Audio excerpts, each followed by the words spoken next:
அனைவருக்கும் துர்காதேவி சரணம் YouTube channel சார்பாக அன்பான வணக்கங்கள். இன்னைக்கு நம்ம இந்த பதிவில் என்ன பார்க்க போறோம் அப்படின்னு பார்த்தீங்கன்னா, நாம எவ்வளவுதான் பணம் சம்பாதித்தாலும் ஏதோ ஒரு சமயத்துல கடன் வாங்க வேண்டிய சூழ்நிலை என்பது எல்லோருக்குமே ஏற்படுங்க. அந்த மாதிரியான பண பற்றாக்குறை ஏற்படாமல், பண தட்டுப்பாடு இல்லாம, வீட்டுல எப்போதுமே செல்வம் குறைவில்லாம நிறைந்திருக்கணும் அப்படின்னா, இந்த 3 பொருளை கட்டாயம் தீராமல் பார்த்து கொள்ளணுங்க. அந்த பொருட்களை என்னவென்பதை தான் இந்த பதிவுல நம்ம பார்க்க போறோம். பதிவுக்குள்ள போறதுக்கு முன்னாடி நம்ம சேனலை சப்ஸ்கிரைப் பண்ணாம பார்க்குறவங்க மறக்காம லைக் பண்ணி சப்ஸ்கிரைப் பண்ணிக்கோங்க. மேலும் பக்கத்தில் இருக்கும் பெல் பட்டனை கிளிக் பண்ணி ஆல் என்ற ஆப்ஷனை பிரஸ் பண்ணுங்க. அப்பதான் நம்ம பதிவுல வரும் ஒவ்வொரு நல்ல நல்ல தகவல்களும் உங்களுக்கு தினந்தோறும் உங்களுக்கு நோட்டிபிகேஷன்ல வருங்க. நீங்களும் அதை பார்த்து பயன்பெறலாம். வாங்க பதிவுக்குள்ள போகலாம். நம்முடைய இந்து சாஸ்திரத்துல மிகவும் சக்தி வாய்ந்த நவகிரகங்களாக சொல்லப்படுபவர்கள் வந்துட்டு யாருன்னு பாத்தீங்கன்னா, சனி, செவ்வாய் மற்றும் இந்த சந்திரன் ஆகியோர்கள் தான். இந்த சனி பகவான் நாம செய்யும் அனைத்து செயல்களையுமே கர்ம பலனை அளிக்கக்கூடியவர்கள்.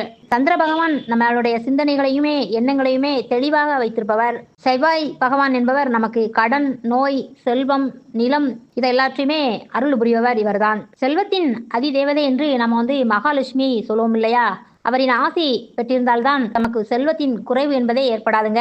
என்னதான் பணம் இருந்தாலும், என்னதான் பணம் சம்பாத்தியம் பண்ணினாலும், என்னதான் வேலையில இருந்தாலுமே சந்திர பகவானின் அருள் இல்லை என்றாலே பணம் என்பது நமக்கு தண்ணீராய் செலவு செய்ய ஆகிடுங்க. செவ்வாய் பகவானின் அருள் இல்லை என்றாலே பணத்தை செலவு செய்துவிட்டு மேலும் மேலும் கடன் வாங்கக்கூடிய சூழ்நிலை ஏற்படுங்க. சந்திர பகவான், செவ்வாய் பகவான், மகாலட்சுமி இந்த 3 பேரையும் நம்ம வீட்டில் இருக்கும் பொருட்களோடு நம்ம எப்படி ஒப்பிட்டு எந்த பொருட்களில் நம்ம குறைவில்லாம பார்த்துக்கிட்டோம் அப்படின்னா நமக்கு பண தட்டுப்பாடு வராது என்பதை இந்த பதிவுல நீங்க முழுமையாக பார்த்து தெரிந்து கொள்ளலாம். நம்முடைய சமையலறையில மகாலட்சுமி வாசம் செய்யும் பொருளான இந்த சமையலுக்கு பயன்படுத்துகிற இந்த கல்லுப்பு தாங்க ரொம்ப ரொம்ப முக்கியம். இந்த கல்லுப்பானது பார்க்கடலை கடையும் போது அதிலிருந்து அமிர்தம் வந்தது என்று சொல்வாங்க. அத்துடன் மகாலட்சுமி வந்தாராம். அந்த கடலிலிருந்து கிடைக்கும் பொருள்கள் தான் இந்த கல்லுப்புங்க. இந்த கல்லுப்பு மகாலட்சுமியின் அம்சமாகவே சொல்லப்படுகிறது.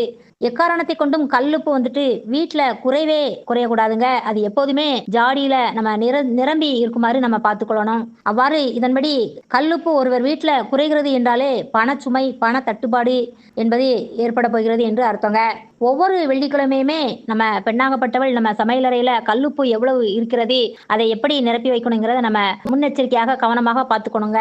கல்லுப்பு வாங்கி வீட்டுல வைப்பதால நமக்கு செல்வ வளம் பெருகும் என்றே சொல்லலாங்க. அடுத்து சமையலறையில ஒரு முக்கியமான பொருள் என்ன பாத்தீங்கன்னா அரிசிங்க. அரிசி நம்ம சந்திர பகவான் அதுல குடியிருக்கக்கூடிய ஒரு இடம் என்று சொன்னால் அது அரிசி.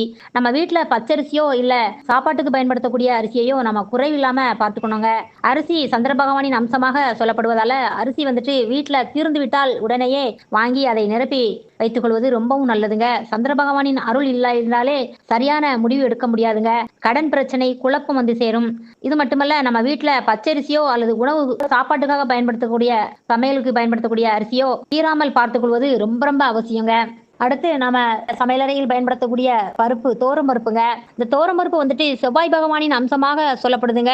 கடன் வாங்குகிறோம் என்றாலே செவ்வாய் பகவானின் அருள் இல்லாததுதான் காரணம் என்றே சொல்லலாம். நமக்கு செவ்வாய் பகவானின் அருள் இருந்தால் வாங்கிய கடனை நாம திருப்பி செலுத்தும் அளவிற்கு பணம் சேரும் என்று சொல்லப்படுதுங்க. திருமண சமயங்கள்ல எல்லாம் இந்த கல்லுப்பு, அரிசி, தோரம் பருப்பு இந்த மாதிரியான பொருட்களை முக்கியமா சேர்த்துக் கொள்வாங்க. நம்முடைய சாஸ்திரத்திலையும் இந்த 3 பொருட்களையுமே மிகவும் முக்கியமாக சொல்லப்படுகிறதுங்க. அதனால இந்த 3 பொருட்களையுமே உங்க வீட்டுல எப்போதுமே குறைவில்லாமல் பார்த்துக்கொள்ளுங்க. நண்பர்களே, இந்த பதிவு உங்களுக்கு ரொம்பவும் பயனுள்ளதாக இருப்பின் உங்க நண்பர்களுக்கும் உறவினர்களுக்கும் ஷேர் பண்ணுங்க.